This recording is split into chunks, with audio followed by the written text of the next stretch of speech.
کہا کہ فلاح پانا تمہاری ضرورت ہے، اور فلاح کیسے ہوگی؟ تزکیے سے حاصل ہوگی۔ اور تزکیہ کیا ہے؟ تزکیہ تمہارے باطن کی ستھرائی کا نام ہے، اندر کی پاکیزگی کا نام ہے، تمہارے دامن کی عفت کا نام ہے، تمہارے خیالوں اور سوچوں کی طہارت کا نام ہے، تمہارے طرز معاشرت کی خوبصورتی کا نام ہے، تمہارے انداز حیات کی ندرت کا نام ہے، تمہاری زندگی کا جمال تزکیہ ہے، خوبصورتی تزکیہ ہے۔ اللہ کی حرام کردہ چیزوں سے بچنا، اس کی ممنوعات سے محفوظ رہنا، حتیٰ کہ مکروہات سے بھی، اور یہاں تک کہ ایسی سوچ سے بھی، ایسے خیال سے بھی، ایسے وسوسے سے بھی اپنے آپ کو بچانا، اس کو تزکیہ کہا جاتا ہے۔ اور اللہ تعالیٰ جل شانہ نے یہاں ارشاد فرمایا قد افلح من تزکا، جس نے اپنے اندر کو ستھرا کر لیا۔ باہر تو مل مل کے سارے ہی دھوتے ہیں، لباس پہ بھی سلوٹ نہیں پڑنے دیتے، اور اپنے بدن پہ ایک ریزہ مٹی کا بھی پڑ جائے تو وہ بھی جھاڑتے ہیں۔ کہا یہ بھی اچھی بات ہے، اسلام ستھرائی کا دین ہے، صفائی کا دین ہے، لیکن اس سے کہیں زیادہ اہمیت ہمارے باطن کی صفائی کی ہے، ہمارے اندر کے ستھرا ہونے کی ہے۔ تزکیہ مقصود ہے۔ اب یہ تزکیہ کس طرح ہم حاصل کریں؟ ایک تو اسی آیت کریمہ میں ارشاد فرمایا فذکر اسم ربہ، اپنے رب کا نام ذکر کیا، نام پکارا، یعنی ذکر الہی یہ حصول تزکیہ کا سبب ہوا۔ فصلی، اور دوسری بات ارشاد فرمائی نماز۔ تو یہ تزکیے کا نتیجہ بھی ہے کہ جب اندر تزکیے کے نور سے مالا مال ہوگا تو پھر پیشانی سجدے میں ضرور جھکے گی۔ اللہ کی بندگی یہ بندے کا مزاج ہوگا۔ اور دوسرا یہ ہے کہ اگر یہ تم حاصل کرنا چاہو تو پھر تمہیں اس عمل سے بھی گزرنا پڑے گا، اور اللہ کا ذکر تمہارے اندر کے زنگ اتارے گا۔ تو جب دل کا زنگ اترا تو دل مزکہ ہو گیا، دل کو تزکیے کی دولت نصیب ہو گئی۔ اور دوسرے مقام پہ اللہ کے محبوب علیہ الصلوۃ والسلام نے دل کے زنگ اتارنے کا جو ایک نسخہ ارشاد فرمایا وہ یہ ہے کہ دل کا زنگ قرآن مجید کی تلاوت سے اترتا ہے۔ اب ذرا دیکھیے قرآن مجید میں بھی اس پر بڑی خوبصورتی کے ساتھ ارشاد فرمایا گیا۔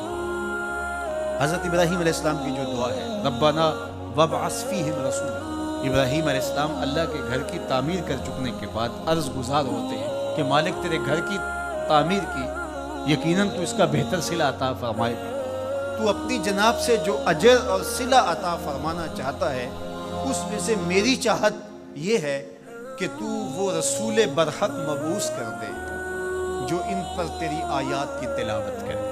اور اس دعا کا ذکر اللہ تعالیٰ نے قرآن مجید میں کیا، اور جس مقام پہ دعا کی اس مقام کو بھی محفوظ رکھا۔ واتخذوا من مقام ابراہیم مصلی، کہا اس کو جائے نماز بنا لو۔ آپ نے حج یا عمرے کی سعادت پائی ہو تو وہاں مطاف سے تو ہر رکاوٹ اٹھائی جاتی ہے کہ طواف کرنے والوں کو کوئی دقت نہ ہو، اور یہاں یہ پتھر نصب کیا ہوا ہے، یا اللہ تیرے گھر کے سامنے یہ پتھر تم نے تو پتھروں سے دور ہٹایا تھا، لیکن اس پتھر کے نیڑے آ کے سجدہ کرنے کا کہا گیا۔ واتخذوا من مقام ابراہیم مصلی، طواف کر لیا، عمرہ کر لیا، حج کی سعادت پائی، طواف زیارت کر لیا، لیکن کہا کہ تمہارا طواف نہیں مانوں گا جب تک 2 رکعت یہاں نہیں پڑھو گے جہاں میرے یار کے قدم لگے۔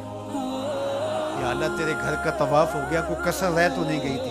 کہا محبت کی بولی جانتے ہو تو یار کا ڈیرا اچھا لگتا ہے، اتنی دیر تک تمہارا طواف ہی قبول نہیں جب تک یہاں ماتھا نہیں رگڑو گے جہاں میرے یار کے، میرے خلیل کے قدم لگے۔ اب وہاں پیشانی رگڑائی جا رہی ہے اور وہاں ماتھا رگڑا جا رہا ہے۔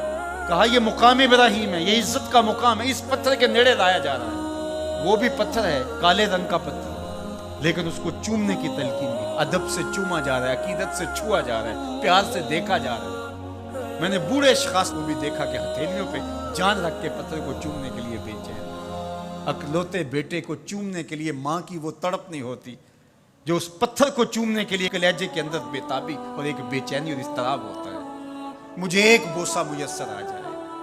یہ تڑپ کیوں؟ یہ راز حضرت عمر نے کھولا۔ حجر اسود کو چوم رہے تھے اور چومنے سے پہلے بولے اے حجر اسود تجھے کبھی نہ چومتا اگر میرے حضور نے نہ چوما ہوتا۔ ہم نے قطرہ دیکھا نہ کبھی دریا پہ غور کیا، بس جہاں تیری جھلک نظر آئی وہی بن۔ تو یہ عقیدتوں کے رنگ ہیں، یہ محبتوں کے روپ ہیں، یہ الفتوں کا ایک عجیب جہان ہے جو ہم نے یہاں آباد دیکھا۔ تو یہ پتھر ہو کر کے بھی عزتوں کا ظرف قرار پایا اور اس کو سینے کعبہ کے اندر نصب کر دیا گیا. کہا یہ نشان ہے, یہ شاعر اللہ میں سے, یہ جائے نماز بنا لو. یہ عزتوں کا ظرف قرار پایا. اس کو یہ عزت کیوں ملی؟ اس لیے کہ حضرت خلیل اللہ کے قدم لگے. اچھا کیا حضرت ابراہیم کے قدم ساری زندگی اسی پتھر پہ لگے یا کسی اور پتھر پہ بھی لگے؟ ظاہر ہے یہ سارا علاقہ ہی پتھریلا تھا, ان کے قدم تو جگہ جگہ لگے, لیکن کسی اور پتھر کو محفوظ نہیں کیا گیا. اس پتھر کو محفوظ کیوں کیا گیا؟ اس لیے کہ اس پتھر کی چھاتی پہ کھڑے ہو کے حضرت خلیل نے میرے رسول کے لیے دعا مانگی تھی. جہاں حضور کا ذکر ہوا وہ پتھر بھی نشان بن گیا اور موجود رہا.